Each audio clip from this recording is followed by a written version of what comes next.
इस संसार समुद्र से पार होना बहुत कठिन है, क्योंकि भगवती माया का ऐसा आकर्षण है कि एक क्षण में हम सत ज्ञान भूल जाते हैं। असत अज्ञान का ऐसा साम्राज्य सा छाया हुआ है, सत संकल्प करते हैं कि आज के बाद हम ऐसा नहीं करेंगे, पर विवश होकर के फिर माया हमसे वैसा ही करा देती है जो नहीं करना चाहिए। उसके लिए हमें अध्यात्म बल की आवश्यकता है। अध्यात्म बल बड़े कृपा पात्रों के हृदय में जागृत होता है। कृपा हमारे ऊपर है, पात्र हमें बनना है। कृपा ना होती तो मनुष्य देह न मिलता, साधु संग न मिलता, धाम आने को न मिलता, नाम लीला रूप प्रभु के सिद्धांत ये सुनने को न मिलता। कृपा तो है, अब हमें कृपा पात्र बनना है, तभी वो प्रेमामृत रस हमारे हृदय में आएगा। कृपा पात्र उपासक एकमात्र अपने आराध्य देव के चिंतन का ही महत्व रखता है। उपासक के अंदर ये प्रश्न नहीं आना चाहिए कि हमें 6 महीना 1 वर्ष हो गए नाम जप करते हुए, कोई हमें परिवर्तन तो नहीं दिखाई दे रहा। 1 महीना अगर हम नाम जप कर रहे हैं या 1 वर्ष नाम जप कर रहे हैं तो ये सत चिंतन है। सत चिंतन कभी व्यर्थ नहीं होता। तुम्हें पता नहीं है कि तुम्हारे कितने अशुभों का नाश कर चुका है नाम, यदि वास्तविक आप जप रहे हैं। संचित कर्मों को पहले भस्म करता है नाम। इसीलिए नवीन उपासक को यह अनुभव नहीं होता कि नाम का फल क्या है, क्या आनंद है, क्या दुख मिटता है।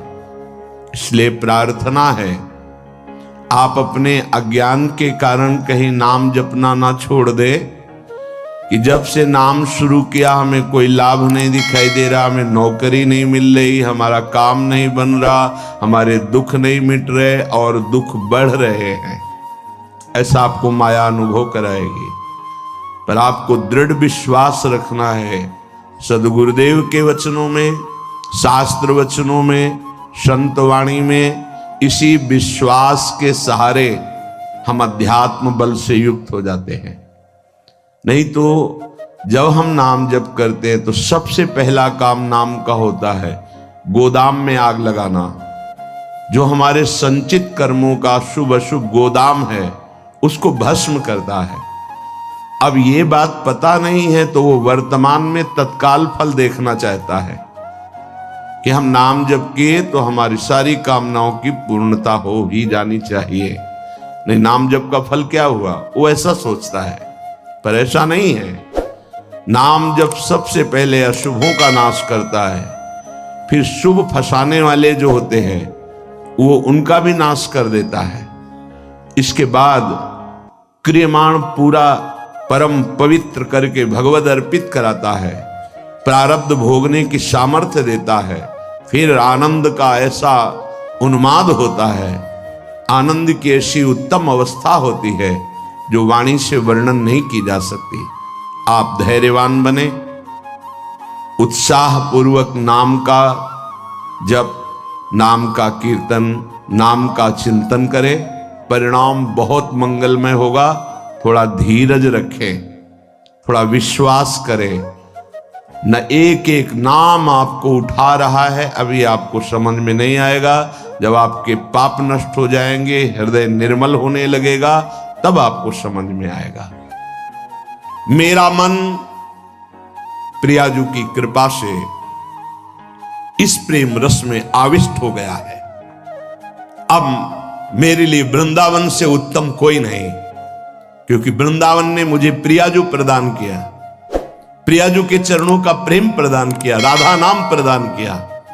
अब किसी की कोई मर्यादा नहीं। प्रेम की अपनी स्वयं की मर्यादा है कि वो किसी की मर्यादा नहीं रखता। प्रीति न काहू की कान बिचारे, ये प्रेम है। प्रीति की रीति रंगीलो ही जाने। अगर प्रेम का सही रूप कोई जानता है तो प्रभु श्री कृष्ण जानते हैं। इसलिए वो मर्यादा पुरुषोत्तम के रूप में जब अवतरित हुए तो एक एक मर्यादा का पालन।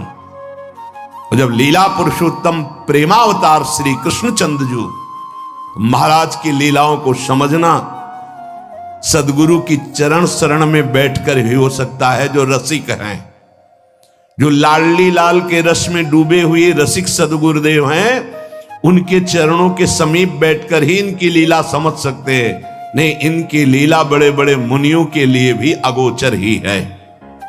न देवैर ब्रह्मादेर न खलु हरि भक्तैर न सुहृदा, ये स्वयं बाके हैं, इनकी लीला भी बाकी है। ये बाके की बाकी लीला को जिसका कहीं कुछ बाकी नहीं रह गया वही समझ सकता है। कोई भी चाह, कोई भी लालसा यदि बाकी है तो बाके की लीला को नहीं समझ सकता। जिसका हृदय समस्त कामनाओं से, इच्छाओं से रहित हो चुका है और प्रेम रस का रसिक हो गया है, वो इनकी लीलाओं को जानता है। श्रीपाद कह रहे, ये मैंने इसलिए कहा कि मेरा मन श्यामा श्याम के प्रेम में अब प्रवेश कर गया है और ये प्रेम पंचम पुरुषार्थ है। तो उपासक को बड़ी कृपा यदि वृंदावन धाम आने को मिले, आश्रय मिले, वास करने को मिले, उसमें विशिष्ट कृपा के सत्संग मिल जाए। सत्संग से हमारे समस्त संशयों का नाश हो जाता है और हृदय दृढ़ हो जाता है कि अब मैं मुक्त होना चाहता हूं। जीवन मुक्त महापुरुष ही प्रेम में प्रवेश होता है, ध्यान रखना। प्रेम रस तभी प्राप्त होता है, पहले प्रेम जीवन मुक्त करता है, तत्वबोध कराता है। सर्वान वस्तु तया निरीक्ष परम स्वाराध्य बुद्धिर्मम, जो उपनिषद कहते हैं सर्वं खलमिदं ब्रह्म ने नानास्ति किंचन, इसका पहले बोध होता है, फिर प्रेम रस प्राप्त होता है। जीवन मुक्त करके विदेह स्थिति से फिर वो प्रेम प्रदान करते हैं। जैसे पांचों भूले देह शुद्धि, ये विदेह स्थिति है। तब छठे भावना रास की, तब वो भावना में प्रवेश करता है। इतनी ऊंचाई हम अपने साधन बल से नहीं प्राप्त कर पाते, ये गुरु कृपा बल से। तभी कहा है, रे मन रसकन संग बिन रंच न उपजे। एक साधारण बिना साधन जानने वाले को भी प्रिया जो मिल गए। क्यों? क्योंकि सीधे रसिक कृपा और आसक्ति मेरी लाडली मेरी प्रिया जो, वो दुनिया के शास्त्रों का परिचय नहीं जानता, सिद्धांतों का परिचय नहीं जानता, बस उसके हृदय में एक बात बैठ गई, मेरी प्रियाजू, मेरी स्वामिनी, मेरी प्राण प्रिय सखी लाडली जू, बात बन गई। ये जन्म बंधन से, कर्म बंधन से मुक्त होना बहुत कठिन विषय, बहुत कठिन। जब शास्त्रों का स्वाध्याय करो तब पता चलता है। तभी कहते हैं भगवत प्राप्ति अत्यंत कठिन, पर वो गलत शब्द है। भगवत प्राप्ति अत्यंत सरल। संसार का राग, शरीर का राग छोड़ पाना बड़ा कठिन, इसीलिए परिणाम को वो कठिन बोल देते हैं। परिणाम को कठिन बोलने से घाटा हो जाएगा, हम डर जाएंगे कि हम भगवत प्राप्ति नहीं कर पाएंगे। हमें उत्साह रखना है कि भगवत प्राप्ति बहुत सरल है। कठिन है शरीर संसार का राग छोड़ना, और इसकी जिम्मेवारी है गुरुदेव की। बस आप उनके कथनानुसार चले तो शरीर और संसार के राग का नाश हो जाएगा। परमार्थ का स्वरूप कल के सत्संग में वर्णन किया गया कि उपासक चाहे वो गृहस्थ हो या विरक्त, यदि इस मार्ग में उन्नति प्राप्त करना चाहता है तो किसी के स्वभाव या कर्म की ना तो प्रशंसा करे और ना निंदा करे। क्यों? जब वो गलत कर रहा है तो निंदा क्यों ना करें? तुम क्रिया को देख रहे हो लेकिन पावर को नहीं देख रहे। पावर गोविंद है उसमें, सामर्थ्य गोविंद है उसमें। उपासक उपास्य देव को देखता है, क्रियाओं को नहीं देखता। बोले नहीं, बहुत गंदा आदमी, उससे हम भगवान कैसे मान सकते हैं? तो गंदा उसकी क्रिया को लेकर के है, लेकिन परम कारण तत्व जो बैठा है वो निर्विकार, चेतन, अमल, सहज सुख राशि, उसको क्यों नहीं देखा? तुम क्रिया देखने वाले संसारी नहीं हो, तुम तत्व का दर्शन करने वाले भगवत भक्त हो, उपासक हो, जिज्ञासु हो। जैसे है हम छाया को देखकर, कल ध्यान कीजिए सत्संग का, छाया को देखकर भ्रम हो जाता है कोई है क्या, ठूंठ को देखकर भ्रम हो जाता है भूत है क्या, रस्सी या टायर को देखकर हमें भ्रम हो जाता है ये सर्प है क्या, पर वहां कुछ नहीं होता। वो ठूंठ है, वो रस्सी है, वो आपकी छाया है। ठीक ऐसे ही पूरे संसार में आपके सिवा कुछ नहीं है। सच्ची माने आपको भ्रम होगा, कैसे ऐसे हो सकता है? जैसे स्वप्न में आपके मन के सिवा कुछ नहीं था, तो उसमें दुश्मन भी थे, मित्र भी थे, भोग भी था, ना जाने क्या क्या था, पर जब जगे तभी वो झूठा समझ में आया ना। स्वप्न में तो आपको सब सत्य लग रहा था, ऐसे ही अज्ञान से युक्त होने के कारण आपको ये नानात्व सत्य लग रहा है। स्त्री पुरुष, अच्छा बुरा, नीच उत्तम मध्यम, ये आपको लग रहा है। श्री भगवान कह रहे हैं बहुत गूढ़ प्रसंग है। अगर आज का प्रसंग समझ लेंगे तो प्रियाजू के चरणों में लिपट जाएंगे कि मेरे बस की बात नहीं। ध्यान से सुनिएगा। आत्मैव तदिदं विश्वम सृज्यते सृजति प्रभु। बहुत सुंदर विषय। भगवान ने अपने आप से अपने आप का सृजन किया है, दूसरा कुछ नहीं। आत्मैव तदिदं विश्वम सृज्यते सृजति प्रभु त्रायते त्राति विश्वात्मा ह्रियते हरितीश्वरः। उसने अपने आप से अपने आप को बनाया। त्रायते त्राति विश्वात्मा ह्रियते हरितीश्वरः, और अपने आप से अपने आप की रक्षा की, पालन किया। और फिर ह्रियते हरितीश्वरः, फिर अपने आप से अपना संहार किया। यह है सत्य विषय। उद्धव तस्मान्नहात् बनोन्यस्मा दन्यो भावो निरूपितः निरूपितेयं त्रिविधा निर्मूला भातिरात्मनि इदं गुणमयं विद्धि त्रिविधं मायया कृतम्। इसलिए उद्धव तुम सच्ची बातें समझो। मैं अपने आप से अपने आप को रचा, अपने आप से अपने आप का पालन किया, और अपने आप से अपने आप का संहार कर लूंगा। किसको दोष दर्शन दें, किसकी निंदा करें, किसकी प्रशंसा करें? कोई दूसरा हो तब ना। अब कह रहे हैं हां, जिनको ज्ञान दृष्टि नहीं प्राप्त हुई है, व्यवहार दृष्टि प्राप्त हुई है, वो ये बात ना समझकर भिन्न देखते हैं। ये अच्छा, ये बुरा, ये स्त्री, ये पुरुष, ये जड़, ये चैतन्य, आदि आदि। उद्धव, ज्ञान दृष्टि के अतिरिक्त मेरे इस रहस्य को किसी और दृष्टि से नहीं जाना जा सकता। जो कुछ भी तुम्हें दिखाई दे रहा है, प्रतीत हो रहा है, तुम्हारे चिंतन में आ रहा है, ये केवल मैं ही मैं हूं। देखो, पीछे मन को लगाने की दो युक्तियां बताई गई थी। आपका मन जहां जहां जा रहा है वहां भगवान देखने की चेष्टा करे। वो वस्तु, वो व्यक्ति, वो पदार्थ, वो श्री भगवान ही हैं। क्योंकि जब पहले सृष्टि नहीं थी तो श्री भगवान थे। भगवान ने अपने आप में सृष्टि रची तो सब कुछ भगवान है, और जब समेट लेंगे तो केवल भगवान बचेंगे। तो जहां जहां मन जाए, जिस वस्तु व्यक्ति स्थान में, उस श्री भगवान को देखिए कि ये वस्तु, ये व्यक्ति, ये स्थान मेरे आराध्य देव बने हुए। दूसरी बात कही गई थी, जहां जहां मन जाए वहां से हटा के अपने लक्ष्य में लगाइए। बार बार मन को ऐसा करने से वो मन लक्ष्य में लग जाएगा, स्थिर हो जाएगा। अनिर्वचनीय मैं ही सब रूपों में स्वयं विराजमान हूं।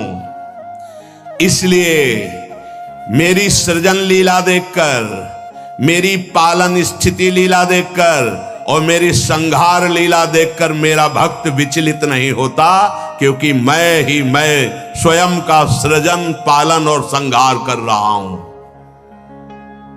ये जो तीन प्रतीतियां हो रही, सृजन, पालन, संहार, अध्यात्म, अधिदैव, अधिभूत, ये बिल्कुल निर्मूल हैं जैसे माया। जैसे स्वप्न में कुछ नहीं था, वैसे ही माया के द्वारा कुछ नहीं है। न सृजन है, न पालन है, न संहार है। मान सकते हो? मलिन अंतःकरण अज्ञान की स्थिति में कैसे मान पाओगे? ना होने पर यह प्रतीत हो रहा है। कैसे? ये तीन गुणों के प्रकाश से, सतोगुण, रजोगुण, तमोगुण के प्रभाव से दृष्टा, दर्शन, दृश्य, ये त्रिविधता पैदा हो गई। ऐसी त्रिविधता को मिटाने के लिए हमें मानव जन्म मिला है, साधना मिली, किसी और को पाने के लिए नहीं, अपने आप को जानने के लिए। एतद् विद्वान मदुदितम ज्ञान विज्ञान नैपुणम न निन्दन्ति न च स्तौति लोके चरति सूर्यवत्। जो मेरे इस परमार्थ सिद्धांत को जान जाता है, वो ज्ञान विज्ञान में उत्तम स्थिति को प्राप्त हुआ महात्मा ना कभी किसी की प्रशंसा करता है, ना किसी की निंदा करता है। वो सूर्य के समान पूरे त्रिभुवन में समभाव से विचरता है। प्रत्यक्षेणानुमानेन निगमेन आत्म संविदा आद्यंतवद सज ज्ञात्वा निसंगो विचरेदिह। इसलिए मेरा भक्त प्रत्यक्ष से, अनुमान से, शास्त्र से, आत्मानुभूति से, महापुरुषों से वो ये जान चुका है कि ये माया का त्रिविध खेल चल रहा है, सतोगुणी, रजोगुणी, तमोगुणी, पालन, सृजन, संहार। इसलिए वो सबसे असंग हो जाता है। ये स्थूल सूक्ष्म कारण तीनों लोग असंग होकर के वो अपने आप से अपने आप में तृप्त रहता है। धन्य है ऐसा महापुरुष जो अपने आप से अपने आप में तृप्त रहता है, वो असंग भाव से विचरता है। उद्धव जी को एक प्रश्न यहां परेशान करने लगा मन में कि आत्मा अविनाशी चैतन्य घन, शरीर जड़ नाशवान,